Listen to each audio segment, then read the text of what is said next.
Everybody's wanting something. Welcome to the first sheriff's debate. Everybody's wanting something.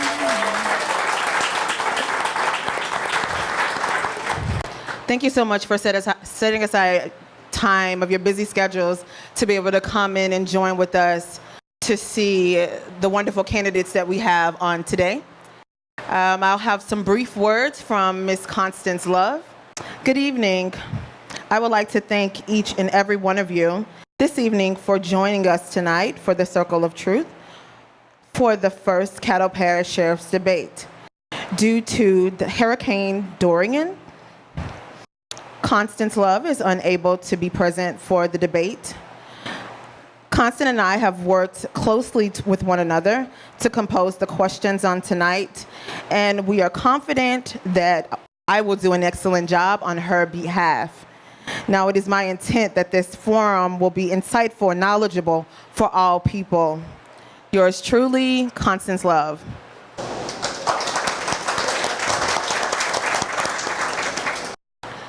So a few rules before we get started. There will be no questions from the audience. Also, there will be no videotaping or any live chats as well during the debate. Okay, and just the last one for the candidates, and I know that Marcel has gone over it briefly with you all. You all have 1 minute to respond on your questions and your rebuttals. So we'll help manage the time for you all so that things can go according to plan, and so we can give everyone the respect that they need to answer accordingly. So the first question up is for Mr. Glenn Cornell. Mr. Cornell, can you tell us a little bit about yourself and your background? My name is Glenn Cornell. I've served with the Caddo Parish Sheriff's Office since 1990, did almost 29 years, worked in all different areas of the Caddo Parish Sheriff's Office. I started the first community liaison deputy position at the Sheriff's Office. I finally left the Sheriff's Office December 10th as a sergeant on patrol. And I did all that time so I could get experience, knowledge, and wisdom and learn about our community so I could one day run for sheriff. Thank you so much. And Mr. Hatfield? My name is Constable Eric Hatfield. I'm currently a Caddo Parish Constable, serving my second 6-year term as elected constable. Prior to that, I was a deputy constable, and prior to that, I started with being a court-appointed special advocate as a juvenile advocate, as an advocate working for juvenile court judges to investigate matters involving child abuse. And my very first case as a court-appointed special advocate was a 4-year-old that was locked in his bedroom by his stepmother while his father was deployed in Iraq. The individual, the child, the 4-year-old, eventually starved to death in the room and died. And so I wanted to do something different, do something more than just investigate these things after they had occurred. I wanted to do a part or play a role in my community to where I could serve and protect youth, because they are our future, and adults as well. So it's led me to where I am now. Now, thank you all for coming to this forum. Thank you, Mr. Hatfield. And Mr. Jones? Good evening to everybody. My name is Hershey Jones, Jr., and as you know, I'm running for sheriff. I'm an ordained Baptist minister, a Harvard-trained lawyer, a community activist, past president of the Cedar Grove Neighborhood Association. What led me to this was actually my involvement with that. I got involved with the Cedar Grove Neighborhood Association. For years, I had lived in Ellaby Estates. And in Ellaby Estates, I noted there were always sheriff deputies, but there were no shots. And when I moved in Cedar Grove, I know there was always shots, but no response, not from Shreveport Police or sheriff deputies. And just recently, I was talking to Chief of Shreveport Police, Raymond, about it, and he said something about a shortage, and I said to him, there's always that same lame excuse. I've been involved in the community a lot, past vice chairman of the Shreveport Airport Authority. I was chairperson of the national conference here, originally called National Conference of Christians and Jews. I was chairperson of the Caddo Democratic Executive Committee. Thank you, Mr. Jones. Thank you, sorry. So you all have more time to go into more of who you are as well. So we just want to be respectful of the time so that we can get through all the questions So I'll start with the first question with Mr. Carnell again. Mr. Carnell, what are some of the things that you have accomplished in your career that have impacted the Black community in a major way? As I said, in 1996, I saw a need that we were not communicating well and relating well with the community. So I went to the then Sheriff Don Hathaway and his administrators. I did a lot of research and developed a plan of action to initiate community-oriented policing. I presented that to the sheriff and his administration. He agreed that that was the philosophy that we needed to take. And after that decision, they made me the first community liaison deputy. I did a lot of training. After that, I would be in the community, the Black community. I would make great strides to build relationships with the community. I also initiated a summer program for the youth up in Vivian and Oil City from the Black communities, and we would go to the local schools, play basketball, play baseball, have grilled hot dogs, and just relate with the community and let them know that we could be trusted, and we formed relationships with the sheriff's office and the community. Okay, thank you. Now this is a time for other candidates to bring a rebuttal to Mr. Carnell. I'll answer the question. So, as a court-appointed special advocate, I dealt with youth in all different areas of town. They were impoverished, they were abused, and they lived in all sectors of Shreveport and all throughout Caddo Parish. So I made sure that when I investigated the wrongdoing and the acts that were being done to these children, it didn't matter to me what color they were or how old they were. To me, they were just a child. They were someone that was helpless, someone that couldn't take care of themselves and needed an advocate, and that's what I was. And as a deputy and as a constable, I did a lot of meth labs, a lot of theft cases and things of that nature, and it didn't matter to me whether an individual came from a wealthy neighborhood that was gated or a house that didn't even have electricity. I feel that every single person needs to be treated as an individual regardless of their race, their wealth, or where they come from. And that's our problem here today, is that we see people that have money that donate to campaigns and things of that nature, and they get treated differently. And I think we should all be treated equally regardless of who we are or where we live. Thank you. Sure, I'd like to answer.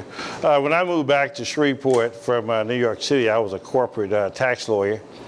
But after moving back here, I noticed Shreveport began to have a rash of police misconduct issues, shootings and beatings and discrimination issues. So I called around the other lawyers to see who would take the cases, because I kept getting referrals, but I didn't do that.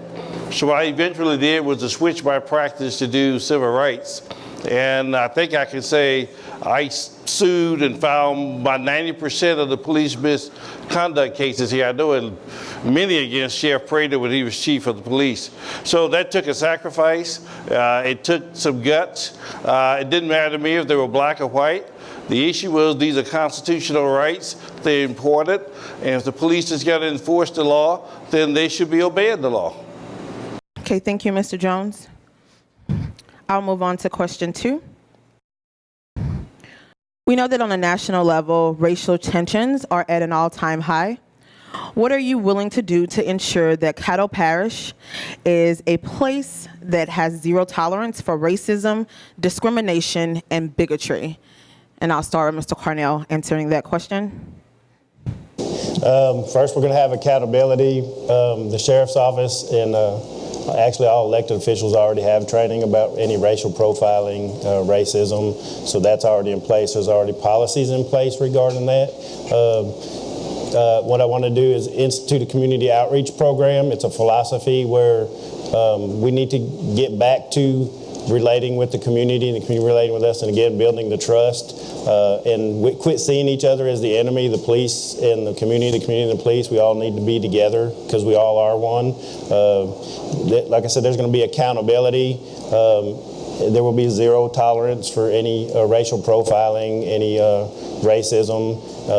All of those things are already in policy now, and they will just be enforced, and we will be held accountable, and we'll be an open book and transparent regarding all of that. Okay, thank you, Mr. Carnell. Mr. Hatfield?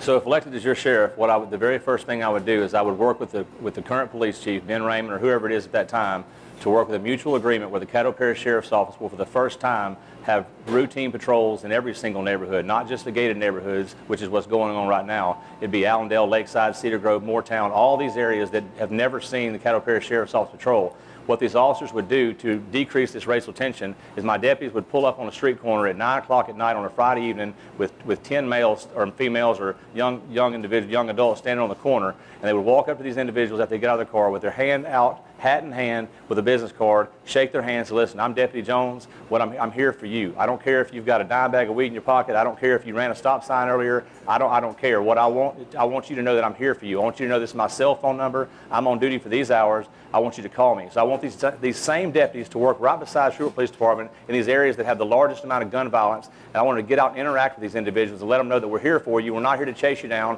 We're not here to interrogate you. We want you to know that you have an option. You can call me, and that we can, as long as it's a non-emergency, we need to work with the individuals, work with every single person in the community, and establish a rapport with these youth, because the youth are the ones that are growing up to commit crimes as adults. If we can interact with them and show they can trust law enforcement and they can trust this individual, Deputy Jones, so instead of a law enforcement as a whole, they may not feel comfortable with that. But if they can establish rapport with one deputy at a time, one officer at a time, it changes everything that happens on the streets. It changes Caddo Parish, and it takes away the black eye.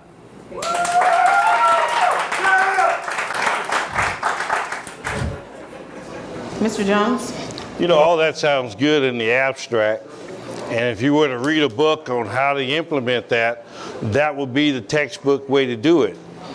But in reality, that's not what happens. The trust between the minority community, African American, Hispanic, and others, and police did not break down because there weren't policies on the books. They have policies on the books. The problem comes when those policies are broken and the chief of police and the sheriff decides to stand with the deputies and the community of filing complaints. So what I'll make sure of, which I've already done prior to, is make sure deputies that cannot follow the law while they're enforcing the law need to be fired. In a nutshell, you cannot be a person that follows the law and a criminal at the same time. And that's where the trust between the minority community and the police broke down. When the minority community were filing complaints, the police knew those complaints were valid, swept them under the rug, and did absolutely nothing. And while Chief Prater, the coward that he is for not being here, was chief of police, he had 2 incidents where complaints were filed against officers. He did nothing, and those officers in a short time, within a year in one case, within 6 days of another, killed the individual. Thank you, Mr. Jones.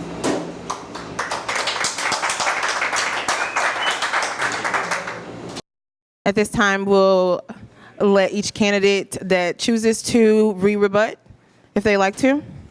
I want to address what Eric Hatfield said. That is the plan. I have the same plan, is to have people working in the city and meeting the neighbors. The problem we have right now is we have a shortage of manpower at the jail. We have a shortage of manpower out on patrol, so we don't really have the people to do that. And as Hersey Jones said, like I told you, there'll be zero tolerance for any deputies that cannot follow the rules and regulations and policies. And if they can't come along with the philosophy and the program, then we'll have to find other employment for them elsewhere. Okay, Mr. Hatfield.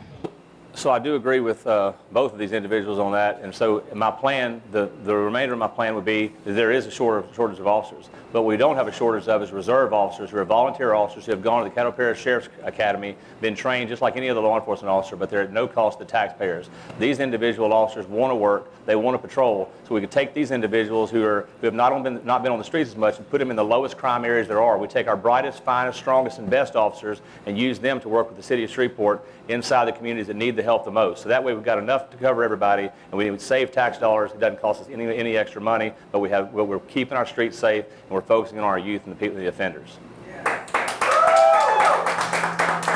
Thank you. Mr. Hatfield? Mr. Jones, anything for you? Okay. I'll move on to question 3. And just to note, some of these questions may seem a little repetitive, but it's only because some candidates have covered some of the things that we're possibly going to ask. So just keep that in mind when we're asking more questions. So moving on to number 3. Accountability is a huge component in law enforcement. Some citizens believe and feel that police officers are not held accountable for their actions. What are your thoughts on this subject?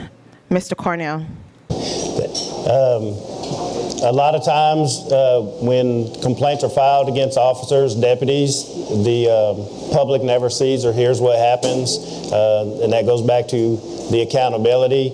So whenever there's a complaint or a problem, I will ensure that it is clear what has happened in the case, when the investigation is over, how it ended up, so the public will clearly see that we are doing whatever we need to do to address the situations and address the problems, and they will know without a doubt what has happened and what has taken place, and that we are doing what we say we're going to do. Thank you, Mr. Cornell. Mr. Hatfield. So accountability is very important, and that's the reason that the officers now have body cams, and they need to continue to have body cams, and so that not so that we can micromanage, but that we can monitor things as far as racial complaints, things where brutality. And the other thing is that right now we have a lot of officers that still are we're trained differently, I guess, or don't act according to community-oriented standards. And I say that because, one, no officer should ever get out with an individual and use racial slurs, profanity, or any excessive force if they're not met by excessive force, or if they don't feel like there's a threat. So we need to treat everyone that we get out with as if it's someone's mother, brother, sister, cousin, because you never know who they're related to. It could be the police chief or the mayor's brother, sister, mother, aunt. You never know who it is. So you need to treat every single person with the utmost kindness and compassion while still protecting yourself, protecting the citizens, and acting. I mean, if they meet you with aggression, then you have to meet them with aggression. But we never know who it is. And so the other thing is, if you get out and you treat people with kindness and compassion right off the bat, but you're prepared for anything, those people are a lot less likely to be aggressive towards you if you're not aggressive toward them. So there's always 3 sides to every story, his, hers, and the judge. And so when you get out on these calls, you have to treat people with compassion. It'll save your life, and it can save the life of someone else. Thank you, Mr. Hatfield. Mr. Jones. You know, like I said earlier, these answers sound good in the abstract. The police department, the sheriff's deputies, they have body cams. You can see that. But if they don't turn the body cam on, and they don't turn the mic on, nothing happens. Like I said before, it's not the rules that's in place, it's having the guts to enforce the rules against deputies and officers that break them. I mentioned earlier when Chief Prater was chief of Shreveport Police Department, 2 officers had complaints filed against him for racial and harassing African Americans. He did nothing. Those 2 officers subsequently killed individuals. Now, let me say this for the record. I don't have a law enforcement background. And in this city, not one time has a law enforcement officer rolled on another law enforcement officer. I don't care what happens. They're not going to tell you what actually happened. So we're going to need an independent commission to make sure that the citizens know it's not law enforcement protecting law enforcement. These 2 individuals are from law enforcement. They're going to protect law enforcement. Thank you, Mr. Jones. And we'll provide some time for rebuttal. Mr. Hatfield, you can go first. Okay, so one, I've never been employed, nor have I ever worked for the Caddo Parish Sheriff's Office. So this will be a brand new thing as a sheriff. I've been the constable. 2, I've put a plan out there on social media and into the public advising that I intended to create a Citizens Advisory Board. A Citizens Advisory Board will be for accountability and to regulate it. So with the Citizen Advisory Board, it will be composed of 10 individuals, mixed between male, female, Caucasian, African American, Latino. It's going to be a very diverse group. There will also be 3 individuals on this board that will be formerly incarcerated individuals that have served at least 3 to 5 years incarcerated, so that they can understand what goes on inside the jail, so we can change that and stop the mass incarceration. So this Citizen Advisory Board will hold the sheriff accountable, and he will hold the deputies accountable, and he or she, which is these 10 individuals, will regulate what goes on and be watchdog. Thank you, Mr. Hatfield. Mr. Cornell. Eric and I both agree on a lot of things, and the committee is one of the things we both agree on. I want to address Mr. Hersey. I actually have investigated and arrested at least 6 deputies at the Caddo Parish Sheriff's Office and put them in jail for wrongdoing. So you can't say that I don't take care of my own and I don't take care of the community. I don't protect people who are breaking the law and doing the wrong thing. And so I just want to leave that there with you. Eric, for the record, I don't know if you have or have not. It's on record. You can look it up, sir. Okay, thank you so much. We'll move right along to question number 4.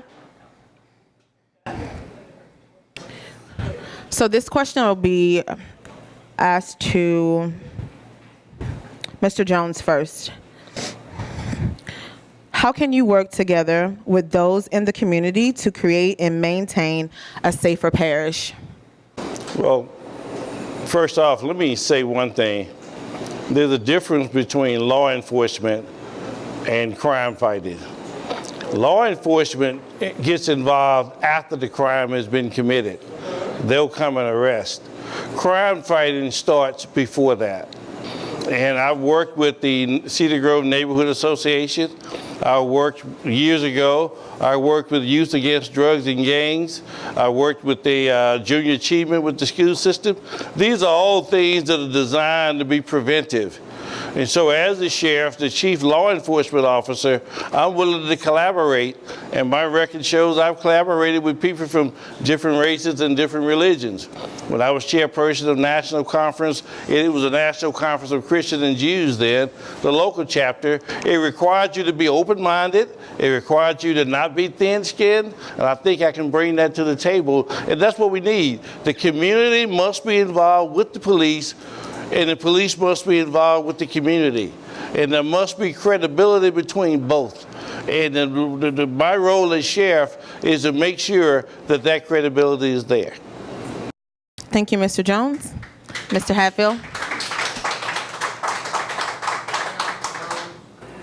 So I believe that the sheriff should not only be a leader, but a leader by example. So in other words, the sheriff shouldn't just be seen during election season, shouldn't be seen just campaigning or taking pictures or photo ops in different communities just because they're running for office. I think that a sheriff, as a true leader, needs to get out on a regular basis, weekly, daily, and stop in little convenience stores in neighborhoods, visit their churches when it's not campaign season, visit these neighborhoods, walk these neighborhoods, not just putting stuff on their door, putting signs in their yard, but visiting these people, establishing rapport with them, and creating accessibility. So one thing the public wants is they want your sheriff, your leaders, you want to be accessible. We work for you. As an elected official, I am your employee. Every single police officer, every deputy, and every sheriff is your employee. They work for you. Your tax dollars pay it. And every one of us should be very grateful. I make $300 a month as a constable. I'm grateful for even that. So the tax dollars that you pay, you own, and you are the employer of every single leader and every single deputy, and that needs to be instilled in everyone's mind that you have the right to vote, you have the right to make a change, you have the right to participate.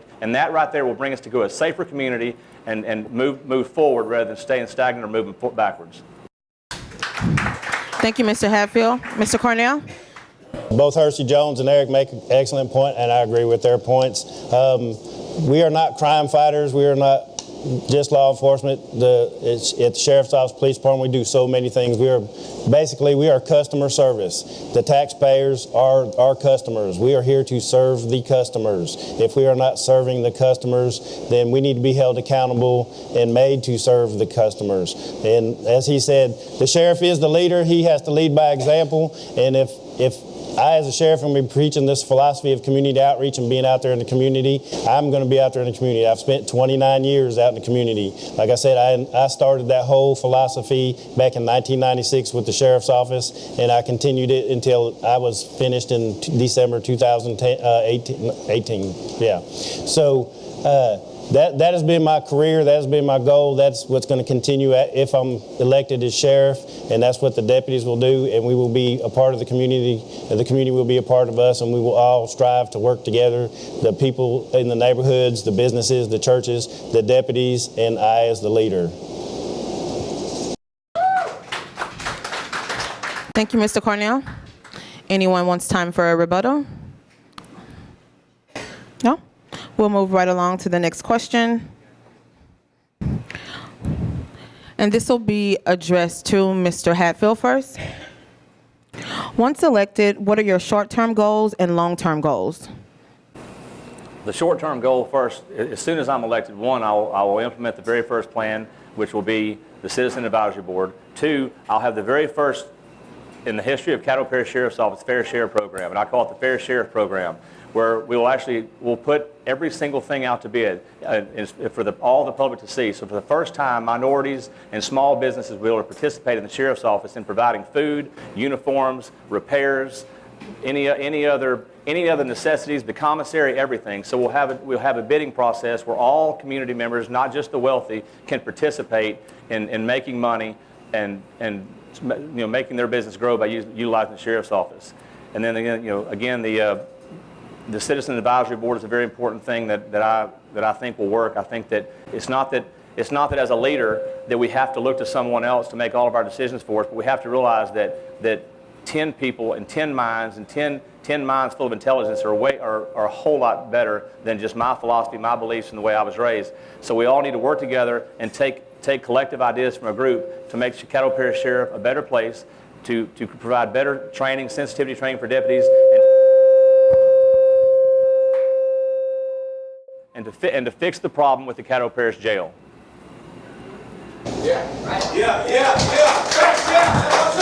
Thank you, Mr. Hatfield. Mr. Cornell? I've said before, my first priority is to fix the problem at the jail, because the problem at the jail is causing so many issues within the department and within the community. That is priority number one. Also, top priority is to give the deputies a voice, give them some security, because deputies have absolutely no safety or security net in their job. This is an at-will state, and the sheriff has and can come in and fire them at will for absolutely no reason. When he first took office, he fired 10% of the sheriff's office in his first day. He let over 70 people go the first day he was in office. We have a lot of good people there. They've just been headed in the wrong direction. We need to change the philosophy. We need to retrain them in the proper way to work at the sheriff's office.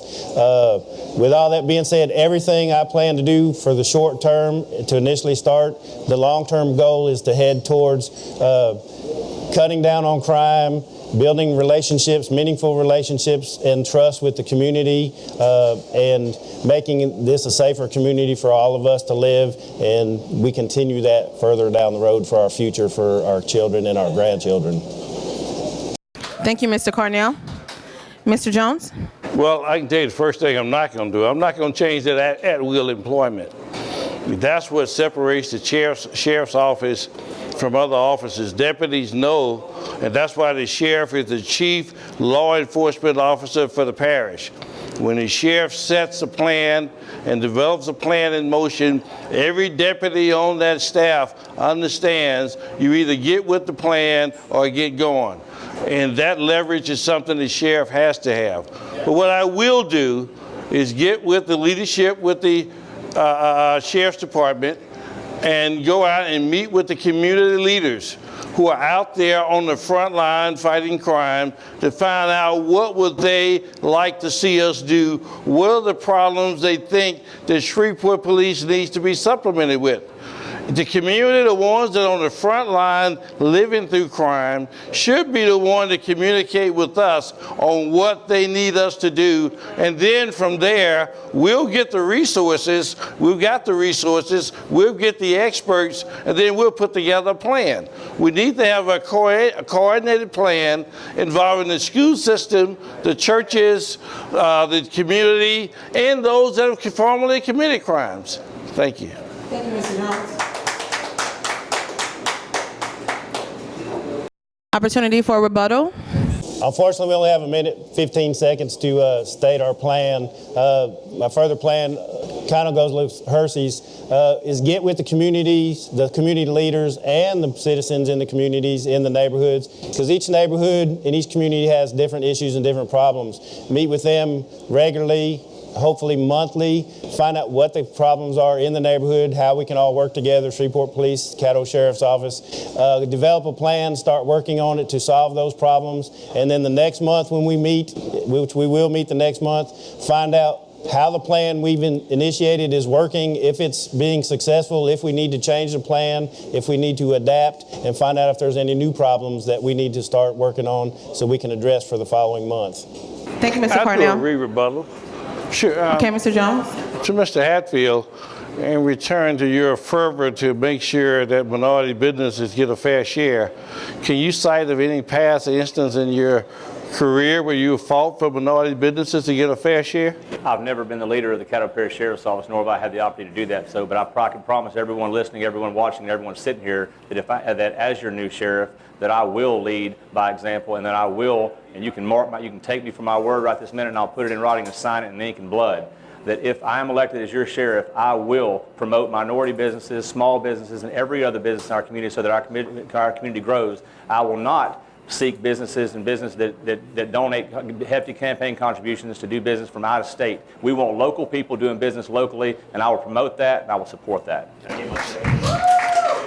So Thank the you, Mr. answer was Cornell. no, you've never done it before. So we're going to go right to the next question.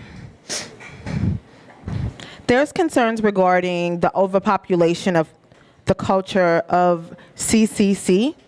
What are your plans for CCC? And I'll start with Mr. Cornell.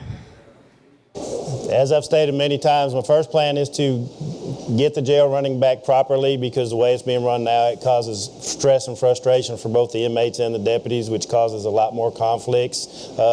We're currently triple bunking. That means we have 3 men sleeping in a cell that's built for 2. And if you don't think cramming 3 men in a cell that's built for 2 causes stress and frustration, then you haven't slept in a small bedroom with 2 other people. So that is being used to supplement the income to run the jail. We're going to have to find other ways to cut expenses and keep the budget up with the jail. But we're going to quit overcrowding the jail. And make sure that we're going to look at being able to ROR people and bond people out who have small amounts of bond but don't have the money. Bond is to ensure that people show up to court and to make sure they don't abscond or leave the state, so they will appear in court. If somebody doesn't have $500 to bond out of jail, they surely don't have any money to leave the city, so where they won't appear in court. So that's some of the things I plan to do. Thank you, Mr. Cornell. And Mr. Hatfield?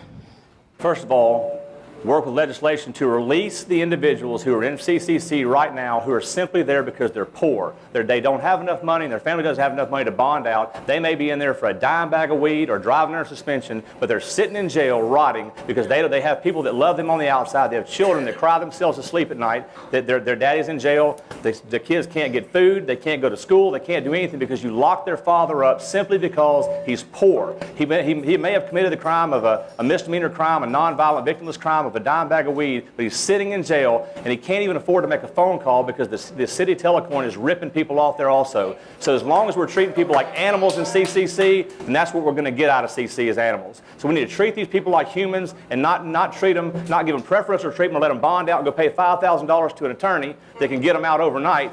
Everyone in this room doesn't have $5,000 to pay an attorney to get out. So we need to treat these people equally fairly and let these people go that are in there that are in for nonviolent victimless crimes, especially first-time offenders. If you can't bond out, like Mr. Cornell said, ROR them. Let them out on their own recognizance. If they've never been convicted of a violent crime and they're not arrested for violent crime, let her rip and let them go. Thank you, Mr. Hatfield. First, I don't personally know anything about the overcrowding that they're referring to in the parish jail. But if it does exist, then I would say to Mr. Cornell, it's a violation of federal law. And since you witnessed it, you can go and square out a warrant to the U.S. Attorney's Office and he'll investigate it and we can stop that practice.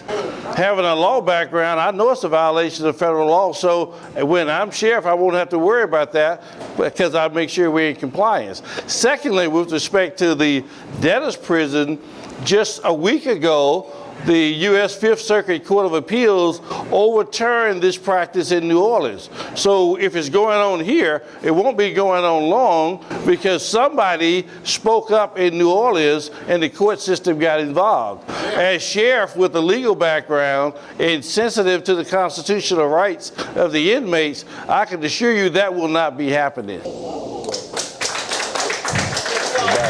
Thank you, Mr. Jones. That actually was not a violation of federal law, and that court case did just come out, and it did set a precedent. And as you said, as sheriff, I've already discussed that on social media, and now I can discuss it here since we have a forum. That is one of the things, is to take it to court. Since we already have a precedent, we can use that to stop that practice in Caddo Parish and start running the jail as it's supposed to be run. Thank you, Mr. Cornell. And I'll start on my last question. The ultimate goal in Caddo Parish is to have safer neighborhoods, a place where people can call home, and a community where people can prosper. What measures will you take to ensure that you respond to crime in a manner that allows citizens to get help that is needed? And that's to Mr. Jones first. Well, like I said, I've already been doing this in Cedar Grove, and we've already been interacting with police. The main thing you have to have is response. If a citizen calls for shots fired, and that's the one that irks me the most, that somebody can, in the city limits, just shoot at will, citizen call the police, and no lights. I grew up watching, cowboy movies. The cavalry always comes. And we're saying when citizens in the high crime areas, they should be able to rely on the cavalry coming. The sheriff's office has reserve deputies. They can increase that. The deputies that respond need not have a gun, but they need to have those lights. They need to have the uniform, and the criminals need to know there's going to be some response. Thank you, Mr. Jones. Mr. Hatfield? One, I hear almost every day that people say they're leaving Shreveport, they're leaving Caddo Parish, they're going to go somewhere else safer and do something, do bigger, better things, they can make more money, and first and foremost, they feel like their family will be safer. However, I have young children that grow up here, that go to public school in Caddo Parish. I'm not leaving. This is where I'm from. This is my home. This is where I'm going to stay. This is where my family that I love lives, and my friends that I love live here. So my vested interest is, I was born here, I live here, I'm going to stay here. So as a sheriff, I will make sure that community-oriented policing, which I think is something we all agree in, is that we have to get back to a new philosophy, use new technology, and just go back to an old way of thinking where people just get along. And so if we can all get along, treat people as our equals, and respond to crime with regardless of who you are or where you live. So we can't just keep putting our deputies in wealthy gated subdivisions during campaign season. We need to use all of our resources intelligently and use them where they're needed the most, and reach out to communities, whether they're rich or poor, treat everyone the same and establish a new rapport, something that other people aren't seeing. We need to be a pioneer. We need to be a leader. We don't need to follow New Orleans or follow other people. We need to set the precedent, set new standards, raise the bar, and make Caddo Parish a place that people want to live, want to raise their children. Thank you, Mr. Hatfield. And Mr. Cornell? Everybody talks about being tough on crime, fighting crime, but the problem is crime is a symptom of so many other things. You have mental health issues, you have low income, you have no job opportunities, you have so many other problems, just people on drugs. So crime is not what we need to address. We need to address the reasons that people are committing crime, and that will take care of the crime problem. So that's what we have to do as a community. We have to ensure that we have things in place, community in the community, churches that can help, businesses that can help, mental health issues. People can't get their medication because they don't have insurance. All these things are what cause crime. As Mr. Hatfield said, I know two young ladies that packed up their children and moved to California and to Dallas in the past couple months because there was nothing here, and they had nothing there, but they just packed up and moved away. I have family and children here. I have a child who's 19 years old. She's going to graduate college. She wants to move away from here because there's no opportunities in the field she has. So these are things we have to address. And that will help take care of the crime. If we don't take care of the problems that are causing crime, we're just going to keep locking people up for committing crimes. Thank you, Mr. Cornell. Any rebuttals? Not a rebuttal, but just I have an answer. So I agree with that one. I think we can all agree on that. So one is that my other plan is that we have a juvenile detention center, or we have the old CCC that's sitting there as being unused. My plan is to recycle offenders. So if we have a new facility or an old facility, that CCC that currently exists right now, that's not being used, as we arrest youth in the evening, 16, 17-year-olds will get arrested every single night. We have nowhere to put them. We take these individuals, you put them into a juvenile detention center for whatever time the judge allows them or instructs them, orders them to be there, and we take people that get arrested tonight, whether it's an electrician, a plumber, a roofer, a builder, a heavy equipment operator, take them, allow the judges to say, listen, you go home to your families tonight, but every other day for the next 60 days, you're going to go to the juvenile detention center, and you're going to teach these youth a skill, teach them a trade, teach them something they can use when they get out. Because if these individuals are trained, we focus on our youth, we use these offenders that would otherwise be sucking up our taxpayer dollars in that jail, we decrease mass incarceration, put them out here, make them volunteer their time where they can still go work, and these youth get out, they got somewhere to go, somewhere to work, no more crime. Thank you, Mr. Hatfield.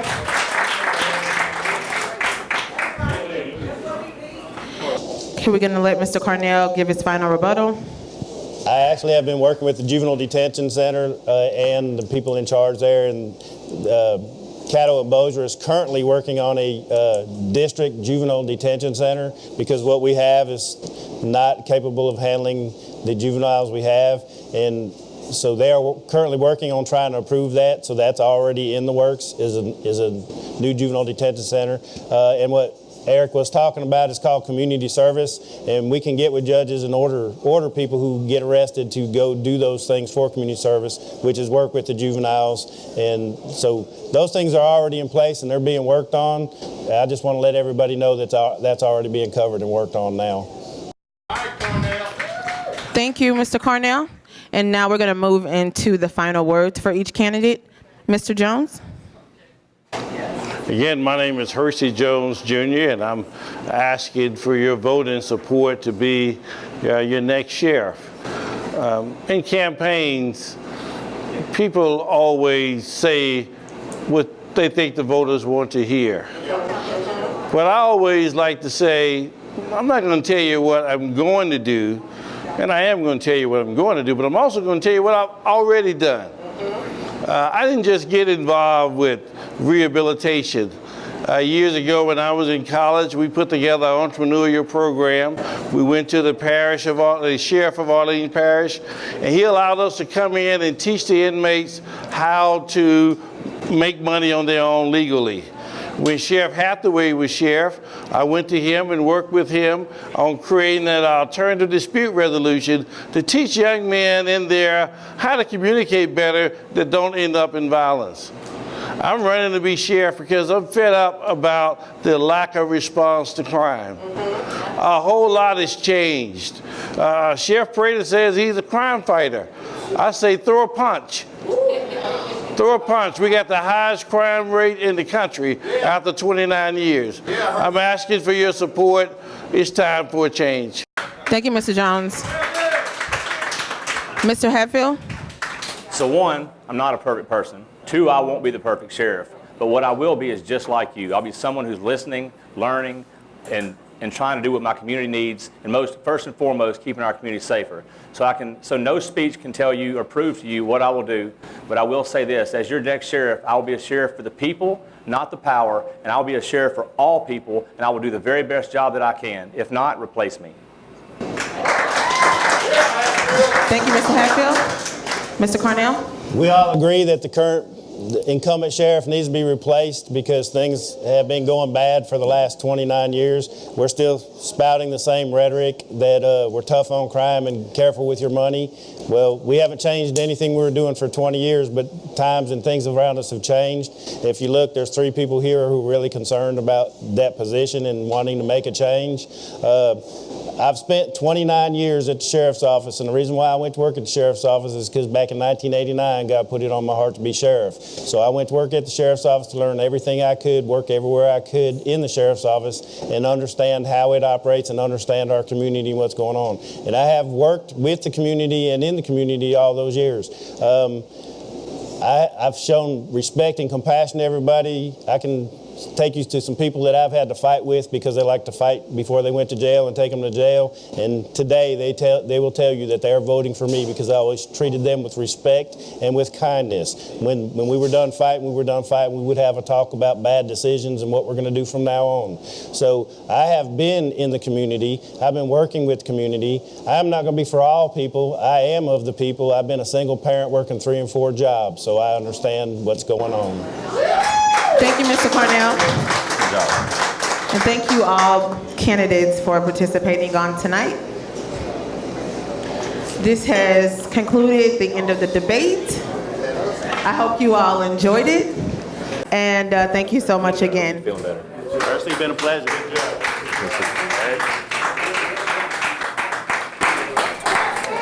Everybody's wanting something. Lord, I'm tired. Everybody's wanting something. Everybody's wanting something. Lord,